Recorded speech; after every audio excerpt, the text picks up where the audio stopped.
ನಮಸ್ಕಾರ. ನಮ್ಮ ವಿಜಯ ನ್ಯೂಸ್ನ ವಿಶೇಷ ಕಾರ್ಯಕ್ರಮಕ್ಕೆ ಸ್ವಾಗತ. ನಾನು ಸುರಭಿ ರಾಜೇಂದ್ರ. ಅವರಿಗೆಲ್ಲರಿಗೂ ಹುಬ್ಬಳ್ಳಿ ಧಾರವಾಡ ಮಹಾನಗರ ಪಾಲಿಕೆಯಲ್ಲಿ ಡ್ರೈವರ್ ಕೆಲಸ ಸಿಕ್ಕಿತ್ತು. ಇನ್ನು ಮುಂದೆ ನಮ್ಮ ಬದುಕು ಚೆನ್ನಾಗಿ ಆಗುತ್ತೆ ಅಂತ ಕನಸು ಕಾಣುತ್ತಿದ್ರು.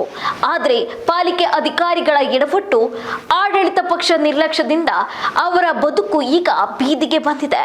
ಅತ್ತ ಕೆಲಸಕ್ಕೆ ಭದ್ರತೆ ಇಲ್ಲ, ಇತ್ತ ಇಷ್ಟು ದಿನ ದುಡಿದ ಸಂಬಳವೋ ಇಲ್ಲವಾ ಎನ್ನುವ ಅತಂತ್ರ ಸ್ಥಿತಿಯಲ್ಲಿದ್ದಾರೆ. ಒಂದು ಕಡೆ ಹುಬ್ಬಳ್ಳಿ ಧಾರವಾಡ ಪಾಲಿಕೆ ಆವರಣದಲ್ಲಿ ಸಾಲಿನಲ್ಲಿ ನಿಂತಿರುವ ಕಸ ಸಂಗ್ರಹಣೆ ಮಾಡುವ ಟ್ರ್ಯಾಕ್ಟರ್ಗಳು, ಮತ್ತೊಂದು ಕಡೆ ಮುಂದೇನು ಎನ್ನುವ ಆತಂಕದಲ್ಲಿರುವ ಯುವಕರು. ಈ ಎಲ್ಲ ದೃಶ್ಯಗಳು ಕಂಡು ಬಂದಿದ್ದು ಹುಬ್ಬಳ್ಳಿ ಧಾರವಾಡ ಮಹಾನಗರ ಪಾಲಿಕೆಯಲ್ಲಿ. ವೀಕ್ಷಕರೇ, ಇವರೆಲ್ಲ ಕಸ ಸಂಗ್ರಹಣೆ ಮಾಡುವ ಟ್ರ್ಯಾಕ್ಟರ್ ಚಾಲನೆ ಮಾಡುವ ಚಾಲಕರು. ಕಳೆದ ಏಪ್ರಿಲ್ ತಿಂಗಳಲ್ಲಿ ಸ್ವಚ್ಛ ಭಾರತ ಅಭಿಯಾನ ಅಡಿಯಲ್ಲಿ 8 ಜನರನ್ನು ಕೆಲಸಕ್ಕೆ ತೆಗೆದುಕೊಳ್ಳಲಾಗಿದೆ. ಅಂದಿನ ಇಲ್ಲಿಯವರೆಗೂ ಇವರಿಗೆ ₹1 ಸಂಬಳ ಇವರಿಗೆ ಬಂದಿಲ್ಲ. ನಮ್ಮ ಸಂಬಳ ನೀಡಿ ಅಂತ ಅಧಿಕಾರಿಗಳನ್ನ ಕೇಳಿದ್ರೆ ಇವತ್ತು ನಾಳೆ ಅಂತ ಅಧಿಕಾರಿಗಳು ಅವರನ್ನು ಸತಾಯಿಸುತ್ತಿದ್ದಾರಂತೆ. ಇದರಿಂದ ರೊಚ್ಚಿಗೆದ್ದ ಈ ಚಾಲಕರು ತಮ್ಮ ಕೆಲಸ ಬಿಟ್ಟು ಕಸ ಸಂಗ್ರಹಣೆ ಮಾಡುವ ಟ್ರ್ಯಾಕ್ಟರ್ಗಳನ್ನು ಪಾಲಿಕೆ ಆವರಣಕ್ಕೆ ತಂದು ಆಕ್ರೋಶ ಹೊರಹಾಕಿದ್ದಾರೆ. ಇಲ್ಲ ಸರ್, ಈಗ ನಮ್ಮದು ಪೇಮೆಂಟ್ ಆಗಿರೋ ಕಾರಣ ಗಾಡಿ ತರಿಸಿದೆ ಸರ್. ಏಪ್ರಿಲ್ 2023 ಗಾಡಿ ಎತ್ತಿದೆ. ಇನ್ನೂವರೆಗೆ ನಮಗೆ ಪೇಮೆಂಟ್ ಇಲ್ಲ ಸರ್. ಆದ ಕಾರಣಕ್ಕಾಗಿ ಗಾಡಿ ಸ್ಟಾಪ್ ಮಾಡಿದ್ದೇವೆ ಸರ್. ಇವಾಗ ಮಾಡ್ತೀವಿ, ಮುಂದಿನ ತಿಂಗಳು ಮಾಡ್ತೀವಿ, ಇನ್ನೊಂದು ವಾರ ಬಿಟ್ಟು ಮಾಡ್ತೀವಿ ಅಂತಂದು ಇಲ್ಲಿ ಮಟ್ಟ ತಂದಿದೆ. 10 ತಿಂಗಳು ಮುಗಿದು 11 ತಿಂಗಳು ರನ್ನಿಂಗ್ ಆಗಿದೆ. ಇನ್ನೂವರೆಗೆ ಪೇಮೆಂಟ್ ಇಲ್ಲ. ಎಷ್ಟು ಜನ ಕೆಲಸ ಮಾಡಿ? 8 ಜನ ಡ್ರೈವರ್ಸ್ ಇದೆ. ನಿಮ್ಗೆ ಯಾವ ಆಧಾರ ಇಲ್ಲ? ನಮ್ಗೆ ಯಾವ ಆಧಾರನೂ ಇಲ್ಲ. ನಿಮ್ಗೆ ದಿನಗೂಲಿನೂ ಇಲ್ಲ, ಸಂಬಳನೂ ಇಲ್ಲ.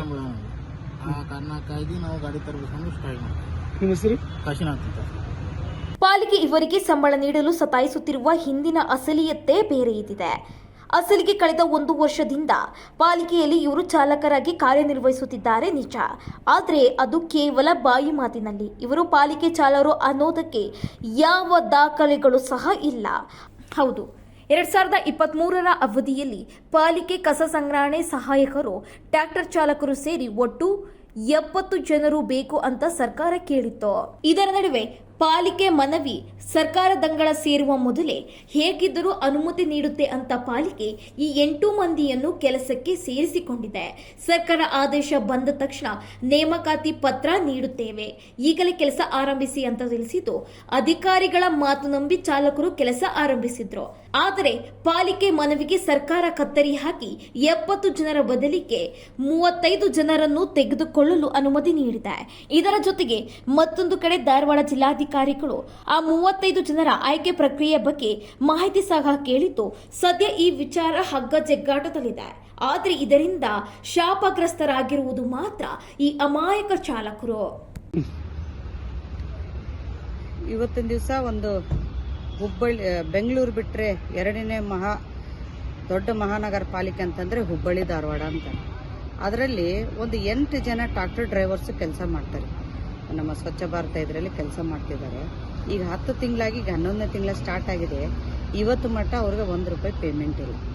ಈಗ ಅವರು ಒಂದು ಕಡೆ ಆಡಳಿತದವ್ರು ಏನು ತೋರಿಸ್ತಾರೆ, 1,1500 ಕೋಟಿ ಬಜೆಟ್ ತೋರಿಸ್ತಾರೆ. ನಾವು ಇಷ್ಟು ಮಾಡಿವಿ ಅಷ್ಟು ಮಾಡಿವಿ ಅಂತ ಹೇಳ್ತಾರೆ. ಮತ್ತು ಮೊನ್ನೆ ನೋಡಿದ್ರೆ ಕಂಪ್ಯೂಟರ್ ಆಪರೇಟರ್ 124 ಜನ ನಮಗೆ ಸ್ಯಾಲ್ರಿ ಇಲ್ಲ ಅಂತ 5 ತಿಂಗಳದಿಂದ ಇಲ್ಲ ಅಂತ ಅವ್ರು ಬರ್ತಾರೆ. ಎಲ್ಲ ಸಚಿವರ ಕಡೆ, MLA, ಶಾಸಕರ ಎಲ್ಲರ ಕಡೆ ಹೋಗಿ ಕೇಳಿದ ಮೇಲೆ ಅವ್ರಿಗೆ ಪೇಮೆಂಟ್ ಆಗುತ್ತೆ.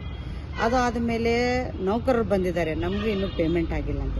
ಅದು ಆಯ್ತು. ಇವತ್ತು ನೋಡಿದ್ರೆ ಡ್ರೈವರ್ಸು ಏನು ನಡ್ಸಕತ್ತಾರೆ ಇವರು.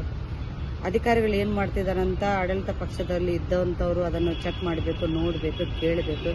ಯಾವುದು ಹಿಡ್ತಾನೆ ಇಲ್ದಂಗೆ ಆಗ್ಬಿಟ್ಟೈತೆ. ಅಧಿಕಾರಿಗಳು ತಮ್ಮ ಇಷ್ಟ ಬಂದಂಗೆ ಮಾಡ್ಕೊಂತ ಹೊಂಟಿದ್ದಾರೆ ಎಲ್ಲ ಕಡೆ. ಈಗ ಒಂದು ಕಡೆ ಕಮಿಷನರ್ ಸ್ಟೇಟ್ಮೆಂಟ್ ಕೊಡ್ತಾರೆ, ನಾವು ಟ್ಯಾಕ್ಸ್ ₹107 ಕೋಟಿ ನಾವು ಟ್ಯಾಕ್ಸ್ ಕಲೆಕ್ಷನ್ ಮಾಡಿವಿ, ಫೈನಾನ್ಷಿಯಲಿ ನಾವು ಭಾಳ ಹೆಲ್ದಿ ಇದ್ದೀವಿ ಅಂತಾರೆ. ಹೆಲ್ದಿ ಇದ್ರೆ ಈ ಥರ ಯಾಕೆ ಆಗ್ತೈತಿ ರೀ? ಈ ಥರ ಒಂದು ಬಡವರಿಗೆ ಸ್ಯಾಲ್ರಿ ಕೊಡೋಕ್ಕಾಗೋದಿಲ್ಲ ಅಂದರೆ ಏನು ನೀವು ಹೆಲ್ದಿ ಇದ್ದೀರಿ? ಅದಕ್ಕೆ ನಾನು ಒಂದು ರಿಕ್ವೆಸ್ಟ್ ಏನಂತ ಮಾಡಿದ್ರೆ, ಹುಬ್ಬಳ್ಳಿ ಧಾರವಾಡದಲ್ಲಿ ಇಷ್ಟು ದೊಡ್ಡ ಮಹಾನಗರ ಪಾಲಿಕೆಯಲ್ಲಿ ಒಂದು ನಮ್ಮ ಮಹಾನಗರ ಪಾಲಿಕೆ ಕೆಲಸ ಮಾಡಿರುವಂಥ ಒಂದು ಡ್ರೈವರ್ಗಳಿಗೆ 8 ಜನ ಏನಿದ್ದಾರೆ, ಆದಷ್ಟು ಬೇಗ ಅವ್ರಿಗೆ ಸ್ಯಾಲ್ರಿ ಮಾಡಿಕೊಡ್ಬೇಕಂತ ನಾವು ಮನವಿ ಮಾಡ್ಕೊಡ್ತೇವೆ. ಸಂಗಮೇಶ ಸತ್ತಿಗೇರಿ, ಹುಬ್ಬಳ್ಳಿ, ನಮ್ಮ ವಿಜಯ ನ್ಯೂಸ್. ಒಂದು ಕಡೆ ಕೆಲಸಕ್ಕೆ ಸೇರಿ 1 ವರ್ಷವಾಗುತ್ತಿದ್ರು ಇನ್ನೂ ಬಾರದ ಸಂಬಳ, ಮತ್ತೊಂದು ಕಡೆ ಇವರು ಪಾಲಿಕೆ ಚಾಲಕರು ಎನ್ನಲು ಇಲ್ಲ ಯಾವುದೇ ದಾಖಲೆ. ಇದು ಈ ಚಾಲಕರನ್ನು ಚಿಂತೆಗೆ ದೂಡಿದೆ. ಇನ್ನು ಇವರನ್ನು ಕೆಲಸಕ್ಕೆ ಪಡೆದ ಅಧಿಕಾರಿಗಳಾಗಲಿ ಅಥವಾ ಮೇಯರ್ ಆಗಲಿ ಇವರ ಪರವಾಗಿ ನಿಲ್ಲುತ್ತಿಲ್ಲ. ಹೀಗಾಗಿ ಮುಂದೇನು ಎನ್ನುವ ಆತಂಕದಲ್ಲಿ ಈ ಚಾಲಕರು ಕಾಲ ಕಳೆಯುತ್ತಿದ್ದಾರೆ. ಎಸ್, ಇದಿಷ್ಟಾಗಿತ್ತು ಈ ಹೊತ್ತಿನ ವಿಶೇಷ. ಮತ್ತಷ್ಟು ಮಾಹಿತಿಗಾಗಿ ನೋಡ್ತಾ ಇರಿ ನಮ್ಮ ವಿಜಯ ನ್ಯೂಸ್. ಭರವಸೆಯೇ ಬದುಕಿನ ವಿಜಯ.